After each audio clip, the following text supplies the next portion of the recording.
All right, Marvel Rivals gamers, let's check out the EOMM Hey Rivals, video. I'm Yugioh. We've heard your passionate feedback and ongoing discussions about matchmaking and ranking in Marvel Rivals. Oh yes. Your voices matter, and we want to give you a transparent look into how these systems work. Yeah, how am I getting matched with them Jeff mains? Quick heads up, any numbers used are for illustrative purpose only, and the calculation process is also simplified for easier understanding and does not represent the full detailed formulas. Because they said there was no EOMM, but a lot of people didn't feel like that was all the truth, so let's see, man. After every competitive match, your score is calculated based on two key components, base points and performance points, each weighted according to your current rank. The formula looks like this. Oh, this is pretty good. Okay. So the better that you perform, the more points you get when you rank up. And I think that's good. That's performance-based matchmaking. Match outcome, your current competitive score. For the points though, right? Competitive score of the enemy team. First, the match result determines whether you gain or lose points. Win and you will gain points. Okay. Lose and you will lose points. Wow. Second, the difference between your competitive score and the enemy team's average competitive score affects how many points you gain or lose. If a player's competitive score is lower than that of the enemy team, the system recognizes that the player is challenging a stronger opponent. In this case, a victory will grant an extra bonus to the base points, while a defeat will result in fewer points deductions. Okay, so if the enemy team is more so predicted that they will like win because they're stronger, then you get, you know, more points. It's again making it so they can detect in the game before it even starts that they can say a team is favored. The same thing happens with Overwatch though, if it's like expected when you get less points, right? So I mean that kind of makes some sense, but at the same time, a lot of people feel like this already right here is a system that is not like skill based. It's like, well, this person's a little bit better, so we're going to give you more points if you beat them, but less points if you lose. Whereas, you know, obviously with a ranked system in any video game, you would want it to be on equal level. That would make the most sense to players. So there is some sort of, you know, unfair matchmaking going in. But it's going to be near impossible, though, to give them some, you know, benefit of the doubt or some credibility here. It's going to be impossible to have 100% accuracy. There might be a player that's like a little bit higher in points too, right? Like in terms of their rank might be like, you know, one division higher. But sometimes in Marvel Rivals, the difference is because you lose a bunch of ranks when there's a new season, this affects people's perception of, oh wait, their team is all, you know, Celestial Eternity and like our team is only GM. At the highest ranks, there's just not enough people to fill lobbies. That's another like issue with a lot of video games at high ranks, right? Applies when facing lower ranked teams. So yeah, when you face a lower ranked team, you get less points. That feels kind of bad, Players' though. competitive right? score 3,500. Ah, okay, so it's adding them all up. Average 3,500. Win plus 20 base points. Lost minus 20 base points. And then depending on your performance, you get plus or minus. Competitive score 3,500.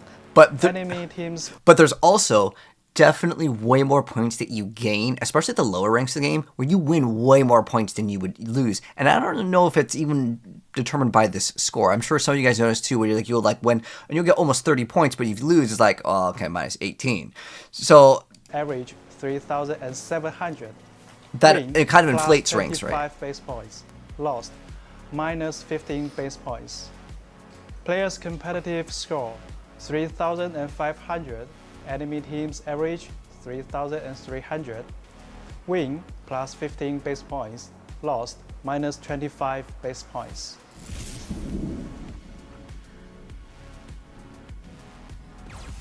This reflects your individual performance tailored to your hero's role. Performance points reflect how well you played during the match. Because heroes in Marvel Rivals have widely different powers and roles, we don't just tally up stats. Even if two players contribute equally to the outcome, their raw stats may look very different depending on which hero they played. Instead, to accurately evaluate your impact, we use several steps to calculate. Yeah, how does it calculate? Is it off of eliminations or each hero used in the match? Damage? We normalize match stats to a per 10-minute value and convert that into a single performance value. Okay. We compare that to the average performance value for that same hero at your rank, also per 10 minutes. That gives a hero-specific performance coefficient. The better you perform versus the average, the higher your coefficient. If you played multiple heroes, we time weight those to get your match coefficient. We then compare your performance coefficient to your team's average to determine your final performance points. Examples. A Diamond 1 player spends 4 minutes as Loki and 6 minutes as Invisible Woman in a 10-minute match. Yeah, because it calculates it every 10 minutes. Let's break down the performance points calculation. First, the system converts their in-game stats to 10-minute averages and then convert them into... Yeah, but I want to know the matchmaking on my team, Assuming not just the Loki points. has a Hopefully they'll performance talk about value this of as well. 1,200. An Invisible Woman has 1,000. Next, the system finds the average performance value for Diamond 1 players with those heroes, which we will assume Loki and Invisible Woman both are 1,000. We then calculate the performance coefficients. Loki's coefficient is 1.2, while Invisible Woman's is 1. This is then weighted by playtime. The overall coefficient works out to be 1.08. Finally, this player's coefficient is compared to the other 5 teammates. Let's say that they are 1, 1, 0.8, 0.8, and 1.15, resulting in an average of 0.97. This gives us the final adjusted performance coefficient of 1.11.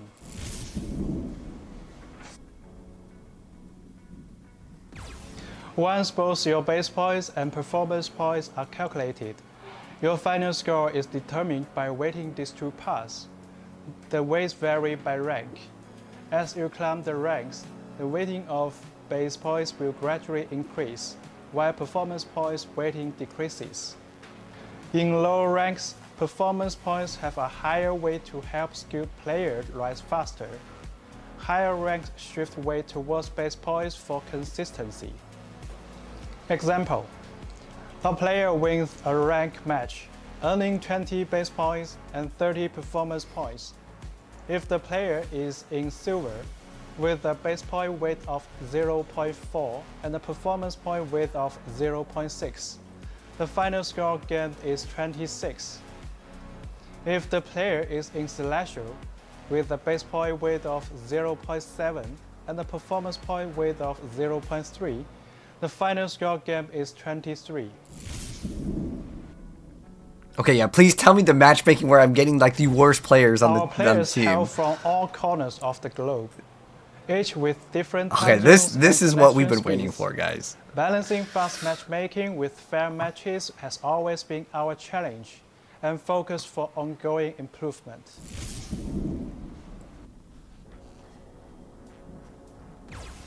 In Marvel Rivals, players are matched based on server node selection, team composition, competitive score. Once matchmaking Team starts, composition, the interesting. system looks for opponents on your chosen server or servers. As wait time increases, the system gradually expands the search to higher and lower ranks. Yeah, that makes sense. Helping you get into a match promptly.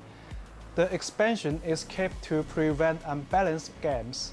Once we have 12 players within the acceptable rank range, the match is set. Teams are then arranged to minimize differences in average competitive scores.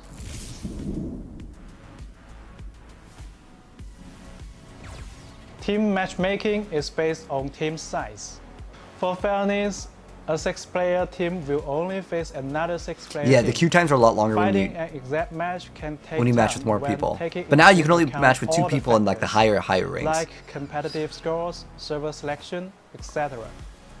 Since launch, 5-player teams have been disabled to protect solos. For other team size, That the actually makes system sense too. opens up to more combinations as wait time increases. Oh, okay. Take a 4-player team, for example. The first system tries to match with another 4-player team, but if none are promptly found, It will eventually expand to mixed teams like 4-1-1 versus 3-2-1. Longer waits means broader competitive score ranges, and reaching the upper limit of the range can result in a difference in scores between the two teams. From the matchmaking results, this would appear to be an unbalanced battle. However, tightening the rules would mean much longer waits and a bad experience. This is the core challenge, balancing matchmaking quality and speed. Team queues make this speed versus quality trade-off more noticeable. So it's At just higher ranks, there are fewer players and they are spread across different servers, so this happens more often. So, after careful review, starting in Season 3.5, we've temporarily restricted teams of 4 or 6 players from matchmaking at higher ranks, where their balanced matches are harder to find. Moving forward, we will continue to explore new solutions to better meet the diverse needs of players.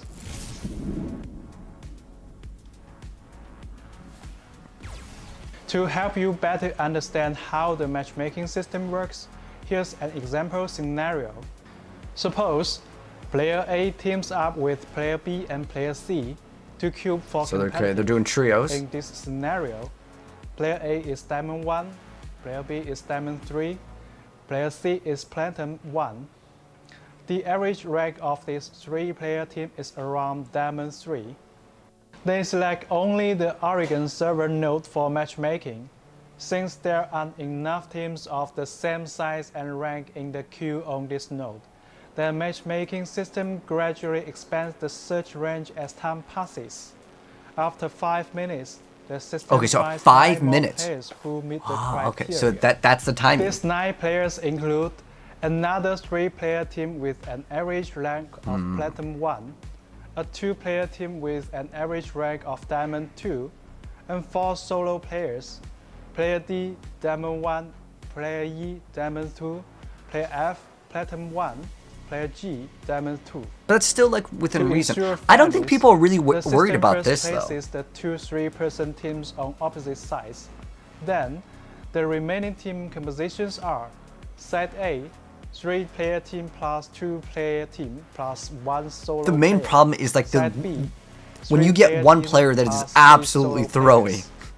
Now, Like, the how does exact it team determine slate that? is determined by the solo players to make both sides' average ranks as close as possible.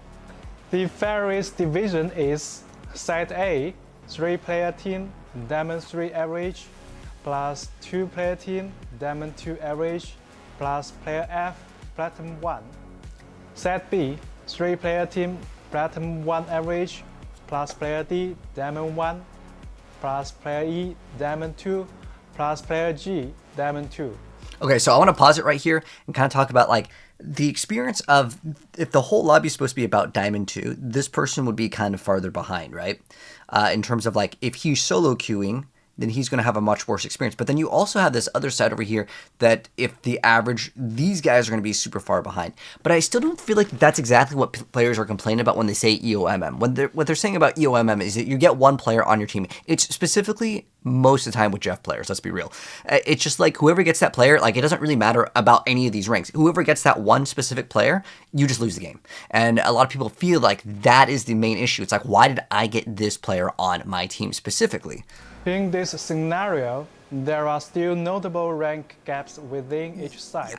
For example, that makes side A. Yeah, okay. Yeah, I mean, this is a pretty big discrepancy, but still, if the average on both teams are supposed to be numerically even, I think people understand that there's going to be variances, player right? F, Platinum 1, and side B's player D, Diamond 1, each have a 2 to 3 division differences from their teammates.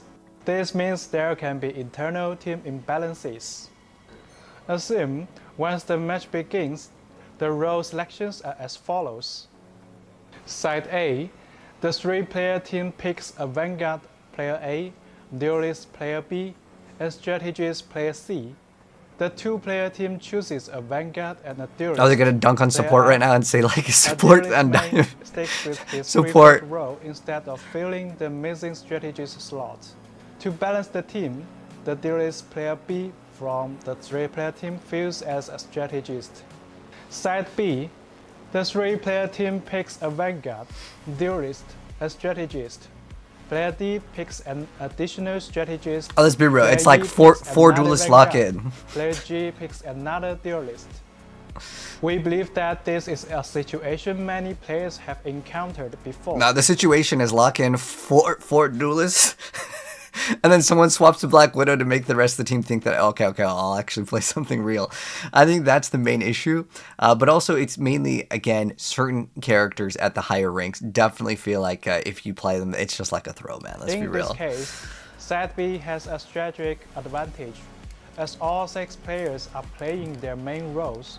On Side A, a duelist main is forced to feel as a strategist. I don't think that that's a problem when a duelist main has to play as a strategist. It's when the strategist has to actually play. Like, if you take a Rocket or Jeff or a Cloak player, right? And if any of those characters are banned or someone takes that and they're filling on a DPS or a tank role, it is massively different if anyone swaps to like a support. Is also playing duelist, which may weaken the team's synergy. Maybe they'll address what we're talking about here. Recently, we have received a lot of feedback from the community, with many players believing that our matchmaking system employs EOMM. Engagement Finally, they're talking about matchmaking.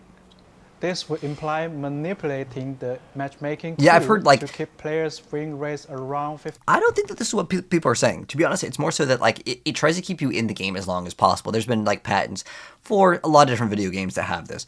And it really comes down to people think that they are manipulating your win rate, not necessarily just trying to keep it about 50% so it keeps you engaged and you want to keep on playing. But there are lots of games, at least from a lot of people's experience, where like you'll win a streak of games and you'll lose a streak of games. But it's more common in Marvel Rivals than I would say a lot of games. Your win rate in any video game when you are in the competitive queue should be about 50% because that's your actual rank, right? But the thing with Marvel Rivals is it kicks you out of your rank several divisions lower, and then if you don't play for a while because everyone else that just got pushed back is also climbing, like again, if you go to Celestial Eternity and then you're like, now playing in the lower ranks, Plat, Diamond, the main issue is that a lot of the other players, if you maybe don't play for a week, you're playing against people that are not in your actual rank because, it kicks you out of your rank several divisions lower, and it doesn't do a system where it does some sort of placement system. And I think that can be an issue because if you're playing on a new account, people smurf all the time, make new accounts to play new heroes.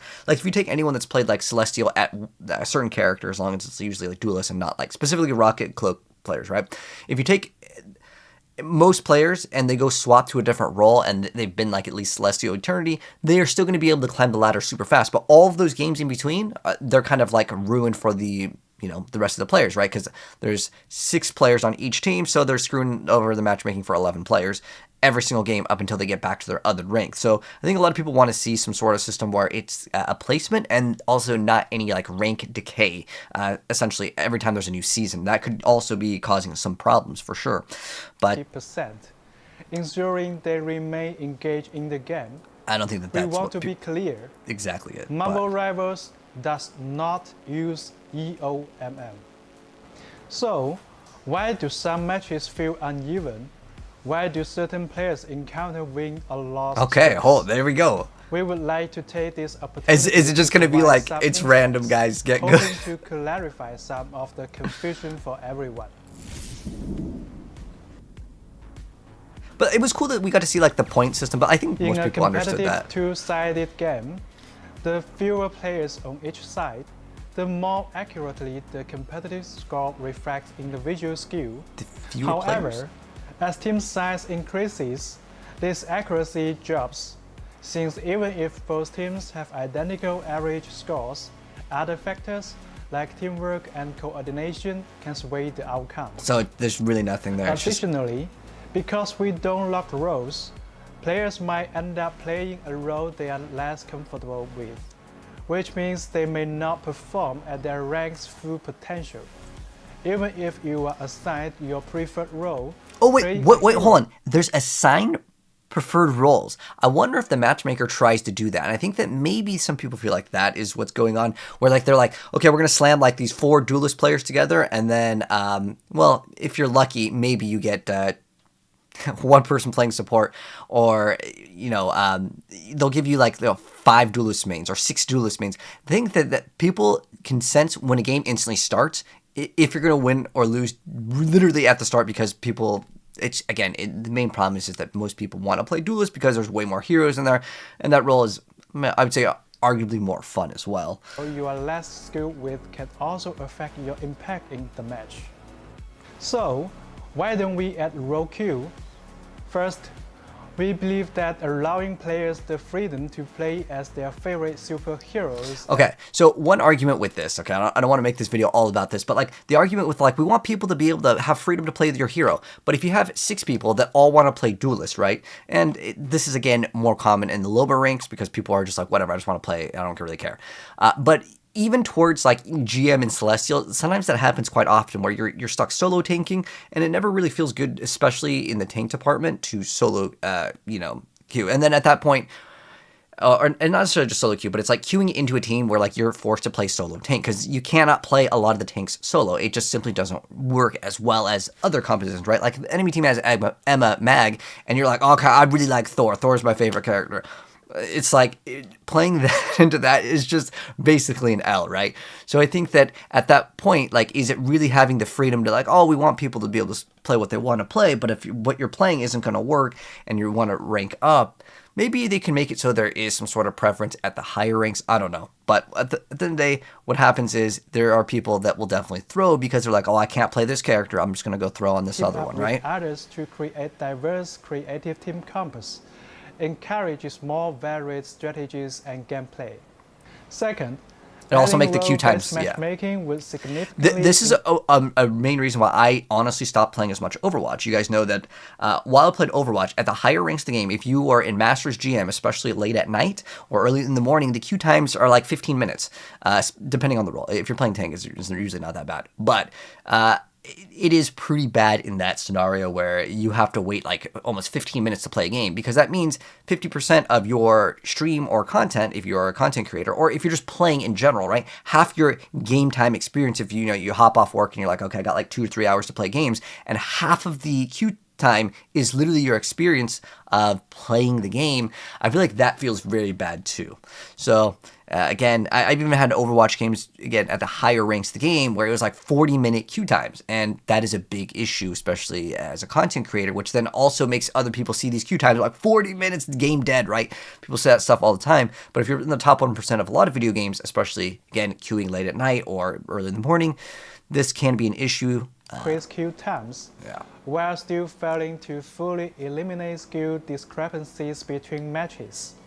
Where there are choices, there will be differences. Objectively, it's quite challenging to have an equal number of players across the 3 roles. Well, okay, to actually help out with this, they just need to add way more tanks. Just like slam out the next like 5 characters, just make them tanks, man. The reason why is because, let's be real, that is the main issue in terms of queuing. I want to say that even at the higher ranks of the game, there's a lot of times where like, dude, you're just forced to play solo tank, or again, no one really wants to play tank. That is, I want to say, the biggest issue. It also exists in Overwatch. People just don't want to play the tank role that has the fastest queue time, for sure. But also in general, sometimes when you play tank, you're just like constantly CC'd, grabbed. Like it's not as a fun for role. Maybe they can do something like Overwatch where they have some sort of passage. I don't know. But the bottom line is that it's specifically the tank role where I feel like a lot of people just don't like to play. And because there is way more duelist, and this is almost related to the strategist too. There's times where like you don't get, the strategist that you want. And it specifically comes down to if you have a 2 support versus another 2 support, or even against a 3 support. If you have Jeff, it's just an L, man. Like, that's the reality of it. People really hate seeing Jeff mains on their team.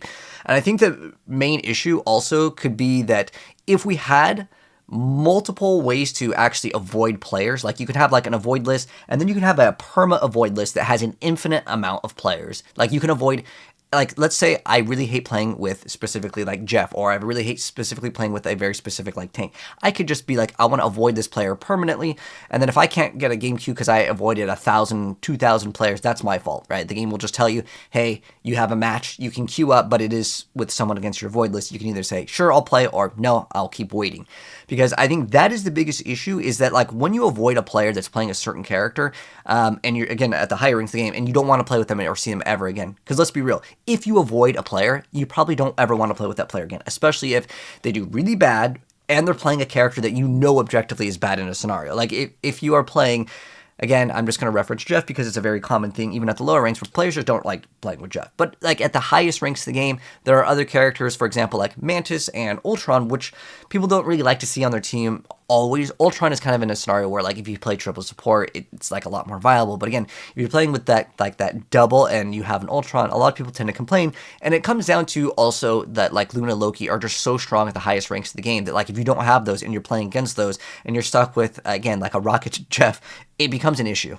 And I think that if you allow us to have either way more avoids or infinite avoids would be the ideal thing, you wouldn't run into situations where, like, again, you feel like you are just at a loss of the game. To strike a balance between matchmaking speed and fairness, the competitive score... Okay, the other thing I want to mention is, like, how many times have you avoided a player before, and then later you get them again because you already... Next game, you have, like, 4 other ding-dongs that you want to avoid. And then you run into the same situation where it's like, oh, man, dude, I already avoided this guy. I can't believe I got him on my team again. So I think that would actually fix some of the issues. For each roles would have to differ. Roles with fewer players would have lower competitive score thresholds, while roles with more players would require higher thresholds. This, in turn, will lead to greater variance in match quality. We are working to introduce more interesting vanguards and strategies in future updates to give players more choices. But these changes will take time to develop. We thank you for your patience. Win-loss streaks. Oh, okay, hold on. They're still talking. Statistically, win and loss streaks are a matter of probability. For example, if two sides are truly 50-50... Oh, if they're truly 50-50. Over 3 games, the chance of 3 consecutive wins or losses is 12.5%. Over 10 games, but okay. of 3 or more wins or losses in a row rises to 50%. But that's just like math. That's not like telling us games, in the game. Everyone will eventually experience win or loss. Okay, I get that, but at the same time, what they're saying is basically like, yeah, it's possible to get wins and loss streaks. That's just normal in the game. And I think some people will be like, no, these are like manipulated. For those interested, you can use tools to calculate the probability of achieving a streak. Are you just gonna throw up a probability calculator? 5 consecutive wins or 5 consecutive losses. But okay, but this is one of the other things that I've noticed, and I haven't really noticed this in like the closest game is Overwatch, I would say, for an example, where like I can go back and look, and there's definitely like you win a bunch of games, then you lose a bunch, and then you win again. And I would say that like if you've ever played Paladins ranked or Overwatch ranked, it doesn't seem as often unless you're like your client kind of like in the area where you're either smurfing or you're playing at not your rank or placements or whatever, and you're climbing up.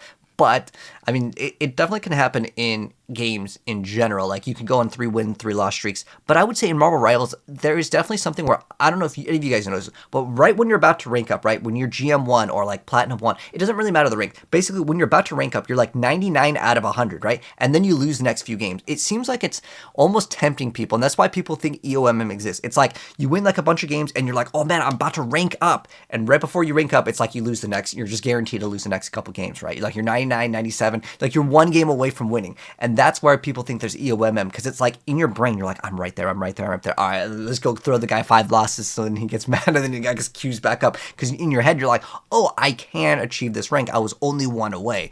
Again, that's kind of like teasing players. It's like it goes deeper than just like, oh, I can get that rank. It's a system kind of like gotchas in games where like they have like, oh, you're just so close to getting it, man. You're what do they call it? Like the pity system. It's like, oh, you're right there, man. Just keep going. And I think that it's like a psychological thing. But let's see what he says. Under different win rate scenarios over 10 matches.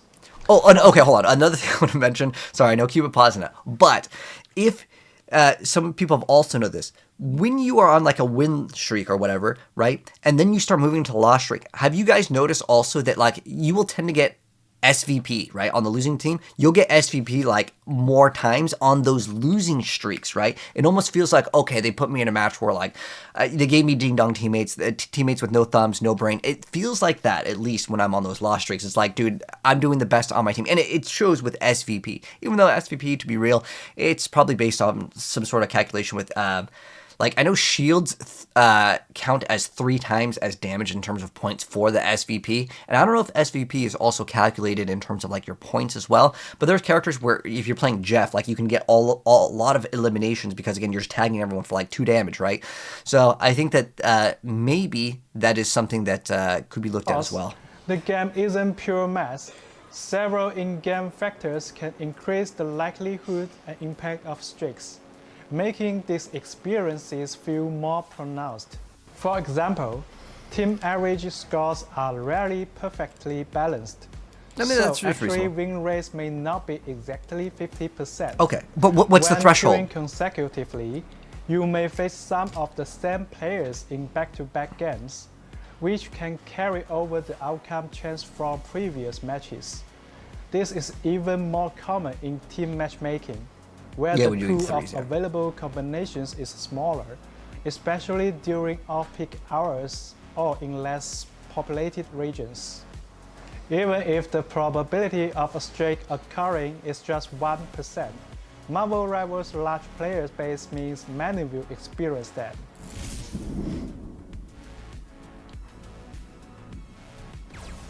We are constantly analyzing feedback and refining our systems. Your trust and input help us shape a better experience. Thank you for being part of the Marvel Rivals community. We are excited to keep improving with you. All right, so what do you guys think of it? I think that, like, well, at the end of the day, the only thing that I could take away from this, like, in reality, let me go ahead and just, like, play it in the background just so that I'm yapping and there's something to kind of look at. But I want to say that what I kind of learned is that basically they're saying that it's going to affect matchmaking queue time, and probably to get faster queue times, or kind of just slam players as you queue longer in terms of your queue time. It will obviously match you up with players that are a little bit farther in terms of like their average competitive score of the enemy team, right? So I guess one thing, because it said specifically 5 minutes, so there is some stuff that we can take away from this. So I would say this is only really more viable at the higher ranks of the game, but like I guess if you have a queue time of 5 minutes or longer, expect that game to be kind of imbalanced, because they just straight up told you at 5 minutes it starts widening the queue, and I'm sure at certain intervals it widens it even further. This was an issue also like in Heroes of the Storm and even in Overwatch, where if your queue times got really long, no joke, I had GM games where we had players that were in gold. Again, this is like if you're early morning or super late at night, and it depends on, again, your region, but that could be a pretty big issue, right? Now, as far as this game goes, I haven't really seen that case where you're playing in GM and there's like a gold player. I don't think it lets you do that, but remember, this game lets a lot of players kind of climb a lot easier. Let's be real, climbing to GM in this game compared to climbing GM in Overwatch, I would say is like night and day difference in terms of difficulty. But again, since they push everyone's ranks back, someone that was really, really high ranked, they may be in a completely different rank because of that system, right? But anyways, let me know, guys, what you think about it. Overall, for me, I still feel like there's a lot of games where I go in and it is absolutely rigged at the start of the game, not only based on what people play, but I also feel like that technically they said that there is some stuff with the game in terms of matchmaking where one player that's in Diamond 1 versus Platinum 1, that's a huge discrepancy, and I guess since the roles aren't locked and if they fail, that does make sense, right? And I think it comes down to certain characters not taking as much